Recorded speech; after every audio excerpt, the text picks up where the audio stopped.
Está começando o podcast Universo Prematuro.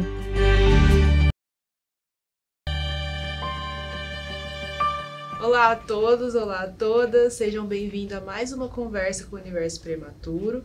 Eu sou a Maísa, estou aqui com a presença da professora Marisa Brunherotti. Maísa, tudo bem? Hoje nós estamos aqui juntos para mais um bate-papo.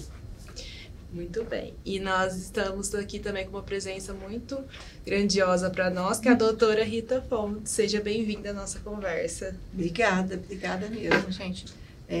Não grandiosa, né? Mas assim, eu acho que é muito agradecida pelo convite, tenho muita admiração pelo trabalho de vocês e espero poder colaborar um pouco com o assunto. Então, com certeza, a Rita é uma querida de todos, né? Dos pacientes, né? Ela faz parte, assim, de muitas histórias das crianças, das mães, e ela é querida sempre, dos colegas, né?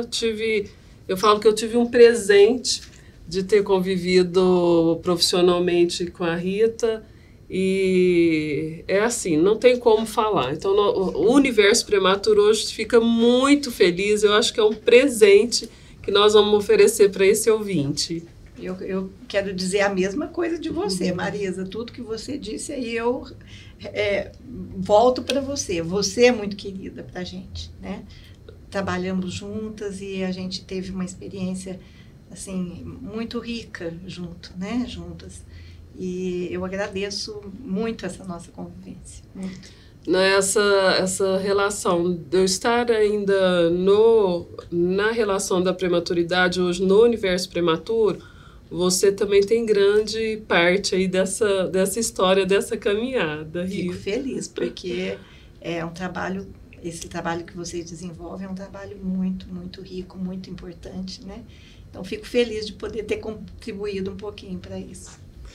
E hoje nós vamos estar aqui com os nossos ouvintes do Universo Prematuro e ouvir um pouquinho sobre a sua experiência, né, todos esses anos aí, contribuindo com as mães, com as famílias, né, com a sobrevida, o arsenal, né, da prematuridade. Ele vem com uma história, né, familiar, uma história materna, mas também uma grande história dentro dos hospitais, onde encontra profissionais de excelência, recursos humanos e a parte de tecnologia. Então, você fez todo esse acompanhamento, né, dessa evolução do processo da assistência ao prematuro e o apoio a essa família.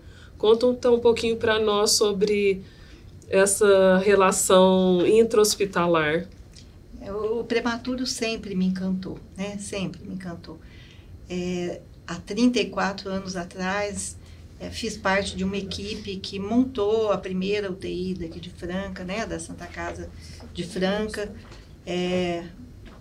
Éramos muito jovens, muito sonhadores e, assim, começamos um trabalho com a raça mesmo e foi muito bem aceito pela própria instituição, que colaborou muito com a gente, que nos deu suporte. E eu tenho muito orgulho de dizer que eu fiz o primeiro plantão, né? Há 34 anos atrás, em abril de 88, eu fiz o primeiro plantão de terapia intensiva neonatal e pediátrica aqui em Franca. E desde então, assim, eu falo que é uma fatia da minha profissão, é um legado, assim, muito rico na minha vida, né? Então, eu tenho muito a agradecer por ter tido apoio de muitas pessoas da instituição, de ter começado esse trabalho na UTI, né, na neonatal e pediátrica. Rita, nessa parte hospitalar, nós sabemos assim, na nossa cidade nós temos 3 hospitais, né, que atendem muito bem esse grupo, né, de mães, de prematuros e os prematuros. E eu sei que grande parte do seu tempo também você dedicou, né, a essas famílias do nosso Sistema Único de Saúde, né? nessa perspectiva, né, das relações assim de plano ou do Sistema Único de Saúde, dentro do atendimento da prematuridade, como que você vê em uma relação dos bastidores?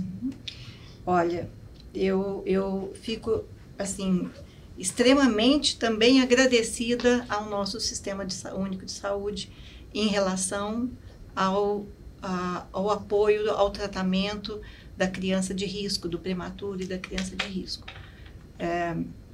Trabalho na Santa Casa, trabalho em hospital particular e eu posso dizer que, assim, não vejo diferença na tecnologia, não vejo diferença na humanização ao atendimento dessas crianças. A maioria da tecnologia que a gente precisa, do material humano, a gente consegue. Então, fico muito feliz também de poder trabalhar com subsídios para cuidar bem dessas crianças. É um ponto muito assim, importante, né? Que traz uma satisfação também para o profissional. Sim.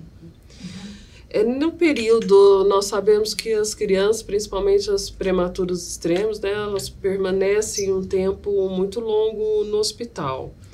Qual que é a demanda dessa mãe, dessa família, que chega ao médico naquele início da internação, né, dos primeiros dias, e depois no decorrer do período? Marisa, voltando um pouquinho, eu falo assim, antes da internação, assim, quando a mãe tem o seu bebê e ele é encaminhado para a UTI. Eu falo assim que eu já ouvi de muitas mães, né, a gente tá em contato com essas mães, com esses bebês muito de perto, e eu já ouvi muitas mães falando o seguinte, que a gravidez, né, uma gestação, o parto é um momento mais feliz, mais inesquecível que uma mãe, um pai, uma família vivencia. E que ouvir o choro do bebê quando nasce, pegar esse nenê, sentir o corpinho desse bebê, poder amamentar, quer dizer, alimentar e dar afeto para esse nenê, é uma coisa que todos esperam muito, que é uma experiência muito, muito forte, muito bonita, né?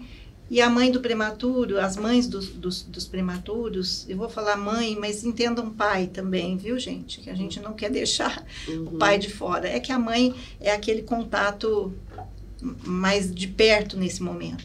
E elas dizem, né, que na maioria das vezes esses bebês nascem prematuros por alguma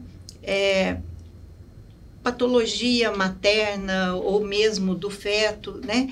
E essas mães falam que muitas vezes elas sentem que o bebê foi arrancado dela, né? Que elas sentem um vazio, não só no corpo, mas na alma e no coração.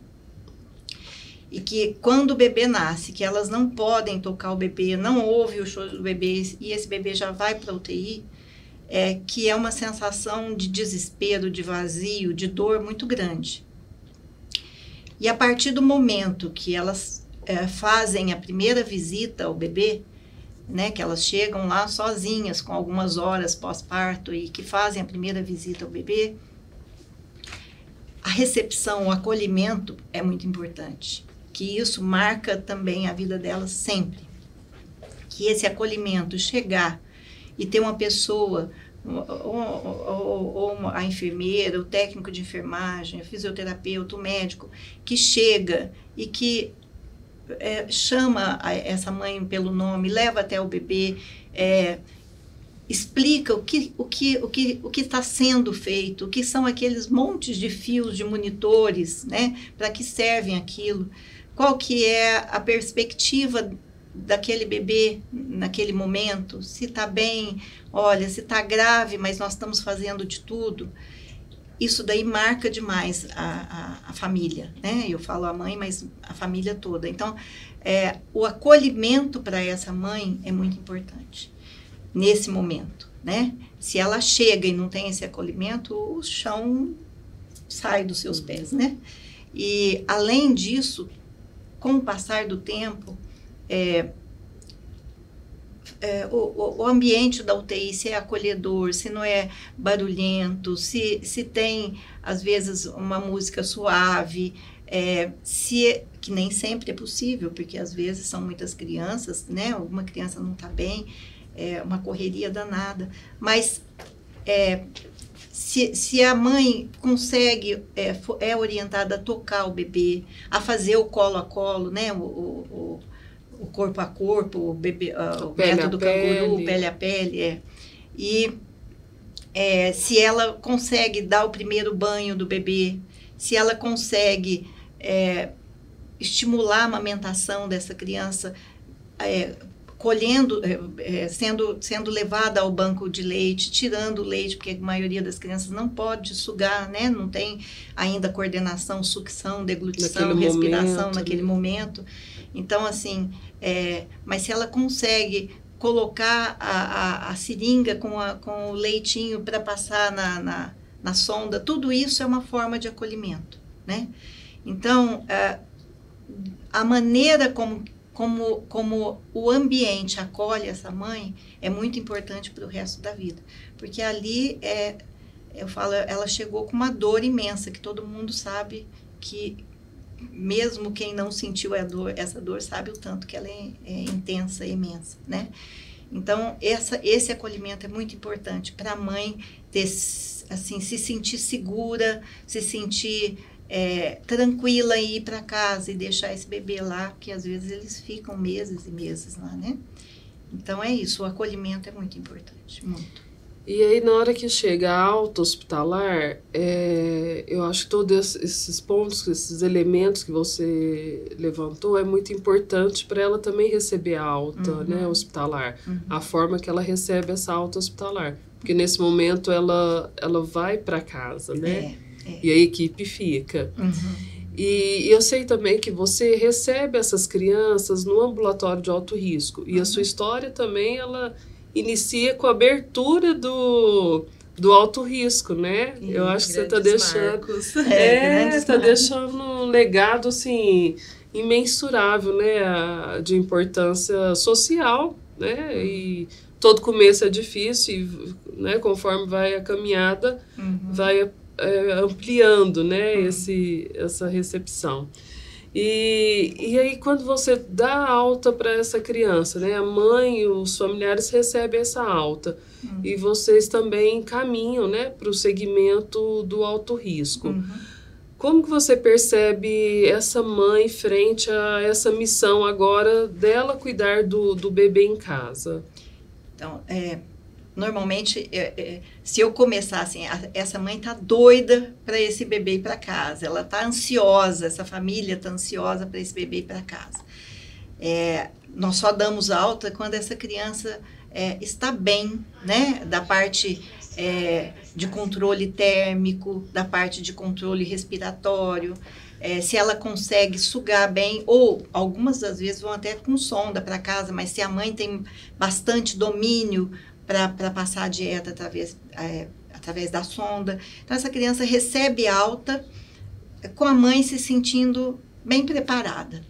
Mas naquele momento que chega em casa, né, que a equipe que dava um suporte não está mais lá, a maioria das mães sentem uma insegurança, né? A maioria das mães.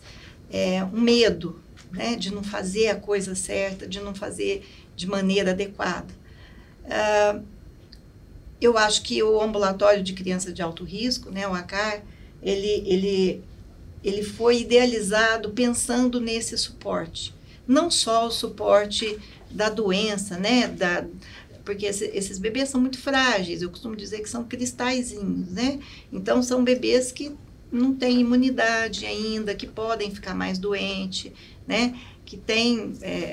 alguns têm algumas particularidades, têm refluxo, têm problema pulmonar, mas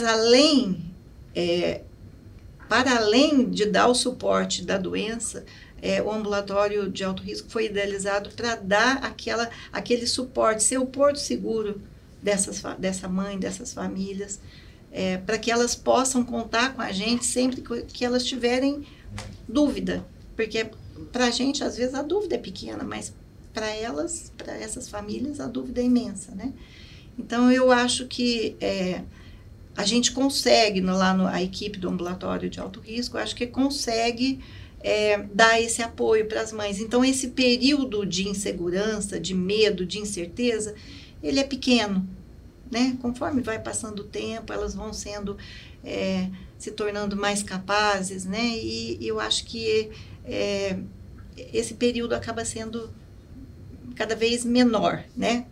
Mas a gente tem que dar o suporte bem precoce, assim que a mãe sai do hospital, né? A rede de apoio, a rede de apoio, tem uma rede de importante. apoio, ela consegue passar de uma melhor forma. E essa rede de apoio começa com a família, né? Com os avós, com os tios, com as madrinhas, os padrinhos, né? As próprias mães dos outros prematuros que vão tendo alta, mas que mantêm aquela ligação, aquela amizade, né? E começa com eles. E a gente, lá do ambulatório, a equipe faz parte dessa rede de apoio também, né? Ô Rita, você pode perguntar, viu, mas senão eu fico aqui conversando com ela. Com certeza. Eu acho que você tem aí muitas histórias, né? Muitas recordações das crianças, porque você viu nessa parte hospitalar e hoje você vê moço já tendo, né, os seus filhos. Sim. E o pessoal traz uma preocupação também muito grande, talvez foca muito na relação assim, da prematuridade, né, e dessa ocorrência mesmo que você falou assim, da doença, da sequela, né? E a gente sabe que também tem os dois lados, não tem só esse lado, né? Mas tem o lado também de superação, Claro. né? Mesmo algumas intercorrências, mas tem uma evolução favorável, né? Você poderia comentar um pouquinho sobre essa bagagem aí que você tem na sua memória das histórias? A gente sabe a importância da prematuridade, é o que você falou, assim, nós temos em torno de 15 milhões de nascimentos prematuros por ano no mundo. No Brasil, em torno de 300 mil nascimentos prematuros, né? E a gente sabe que no mundo, o Brasil fazendo parte disso, a maior causa de mortalidade infantil, quer dizer, de mortalidade até os 5 anos de idade, é a prematuridade ou suas sequelas, né? A gente sabe que as sequelas da prematuridade ainda são causas, né, de mortalidade, de grande mortalidade até os 5 anos de idade. Então, quando o prematuro chega lá para a gente sempre fica com aquela, né, assim, cuidado, é uma tensão mesmo, né, assim, uma tensão, olha, eu tenho que fazer o meu melhor, né, para que essa criança sobreviva com qualidade de vida, né? Então, a gente tem muitas histórias de crianças que a gente achava que teriam sequelas graves, hemorragias intracranianas incompatíveis, às vezes, com a vida. Me lembro bem de uma criança que, assim, essa me marcou bastante, porque ela nasceu, me lembro, com 28 semanas, 900 e poucos gramas, e teve uma hemorragia intracraniana grau 4, que quanto menor o prematuro, maior a chance de ter hemorragia intracraniana. E a gente sabe que grau 1, grau 2 são hemorragias tranquilas, digamos assim, mas grau 3 e grau 4 a chance de sequela é muito grande. E eu me lembro muito de uma bebê que nasceu com 900 e poucas gramas. Não era tão pequena, assim, porque a gente tem 600, 700 gramas, bebês de 26, 27 semanas. Essa tinha 28 semanas, mas no segundo dia de vida foi detectada uma hemorragia grau 4. E eu me lembro que eu chamei os familiares, os avós, a mãe, o pai, e falei sobre a possibilidade de não sobrevida e de sequelas graves. E choraram bastante, assim, foi uma coisa... Mas eu lembro da avó ter falado, olha, a gente põe na mão de Deus que seja melhor. Hoje essa criança deve ter em torno de 10 anos, ela só tem um leve déficit auditivo. Aprendeu a ler rápido, é uma ótima aluna da escola. Esse é um relato importante, porque hoje as mães que chegam aqui ou que estão nos vendo agora, às vezes não tem essa perspectiva, tendo esse relato, mostra que há uma esperança, né? Assim, é claro que essa é uma história bonita, que poderia ter evoluído diferente, mesmo com todo o cuidado. Foi uma criança extremamente cuidada, fisioterapia precoce, fonoterapia precoce, né? Foi tudo assim, foi muito bem, e foi estimulada muito precocemente, foi cuidada muito de neurologistas, né? Assim, pneumologistas, a família foi muito guerreira, né? E, claro, um olhar muito atento. Olhar muito atento, esse é o termo. E, assim, são histórias, assim, que nos carregam de energia, que nos fazem continuar a ir para frente e lutar cada vez mais por esses bebês. Né? E você traz uma mensagem que eu compartilho muito, a relação assim. Quando você está naquela estrada, fique atento para caminhar. Mas não fica pensando lá ao final da estrada, a gente não sabe o que vai encontrar, né? É um passo então, a passo. Cada passo é de muito valor. Isso não importa o tamanho do passo. Às vezes às vezes falta muito pouquinho, isso. Né? O passo é o tamanho do pezinho do bebê. É um passo a passo. Verdade. Às vezes dá um passinho, né? Uma noite ou um dia dá um passinho, depois dá outro para frente. É uma caminhada. Rita, e você sabe que você também acompanhou assim, a construção do aplicativo Universo Prematuro, né? Toda o idealismo dele também, nessa relação que nós sempre também compartilhamos, né? Eu vivenciei com vocês isso, sempre dar o melhor para esse grupo, a qualidade.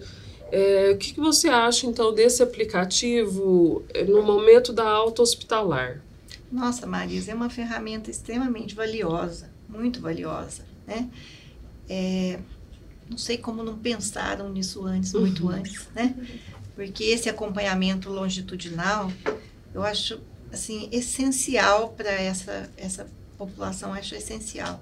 Além de detectar alterações de desenvolvimento precocemente, de poder agir, fazer intervenção precocemente, é também um ombro amigo dos pais dessas crianças, né? O que a gente fala é aquele porto seguro que eles precisam. Mas, inegavelmente, esse acompanhamento longitudinal para detectar precocemente e fazer intervenção precoce, melhorando a qualidade de vida dessas crianças, nossa, é uma ferramenta maravilhosa, maravilhosa. Nós vamos caminhando também frente à demanda, né? A gente sempre compartilha, porque é muito importante também o seu ponto de vista, né? Para que a gente trabalhe nas relações sempre de atualização, né? E desse envolvimento. Nós começamos o centro do Universo Prematuro, que eu falo que é uma extensão do ACAR, né? Começamos a receber também presencial. Então, hoje o Universo Prematuro, tanto esse acompanhamento da forma digital, né, como nós também possibilitamos esse acompanhamento, essa construção também do presencial. Que maravilha. Né? Trabalhando numa relação da rede. O aplicativo Universo Prematuro, nós fizemos nosso primeiro recrutamento no dia 17 de novembro. Novembro, mês roxo da prematuridade. E como que você vê porque para mim o prematuro é todos os dias, né, do mês, mas novembro ele vem assim para dar voz à prematuridade, né, o que a gente sempre traz. Eu sei que você há muitos anos, não só intra-hospitalar, como extramuro também, né, você sempre deu voz para a prematuridade. E esse mês foi o mês da novembro, né, que foi do prematuro, e a campanha desse ano pela ONG foi o Pele a Pele. Você quer deixar aí alguma mensagem nessa... é o que você falou, Marisa, o dia do prematuro é todo dia, mas dar voz para essa criança, para esses pais, para essa família é muito importante mesmo, né? Então, o que eu quero dizer, eu vou dizer para as famílias, para as mães, para os pais, né? Que toda a luta deles, que todo o sofrimento, nada disso é em vão. Que o mundo está atento para esse aspecto da prematuridade. O mundo está atento em diminuir o parto prematuro, que é a maior prevenção da doença na prematuridade, evitar o parto prematuro. O mundo está muito atento, fazendo protocolos, elaborando protocolos adequados para evitar a prematuridade, capacitando pessoas, né? Além disso, para o bebê prematuro, aquele guerreirinho nosso, né? As tecnologias estão cada vez melhores, as pessoas estão sendo cada vez mais capacitadas, né? Então, tudo isso que eu quero dizer é que, assim, a luta, o sofrimento não está sendo em vão. Todo mundo está de olho nesse prematuro, nessa família, na tentativa de que não tenha realmente a prematuridade, mas entendo, né, a prematuridade, que esse prematuro seja muito bem atendido, seja muito bem acolhido, que diminuam que aumente muito a sobrevida e que diminuam as sequelas dessas crianças, para melhorar a qualidade das crianças e das famílias, a qualidade de vida, né? Então, é isso que eu quero dizer, assim, esse sofrimento não é em vão. Palavras muito fortes, doutora. Bom, estamos já caminhando para o nosso encerramento. Quero dizer que foi uma honra ter essa aula aqui hoje e a sua presença aqui. Muito obrigada mais uma vez, doutora Rita. Obrigada, professora Marisa, pela presença mais uma vez. Estamos chegando ao final da nossa conversa. Siga-nos nas nossas redes sociais, deixe o seu like, se inscreva no nosso canal. Nós temos agora um novo canal no YouTube Cortes também, sobre as nossas conversas. E fique sempre atentos, cada vez mais soltamos episódios com presenças tão importantes no nome e na história da prematuridade aqui na nossa cidade. Muito obrigada a todos. Estamos falando aqui diretamente do Núcleo de Comunicação e Design da Universidade de Franca. E um grande abraço a todos. Muito obrigada. Esse foi o podcast Universo Prematuro.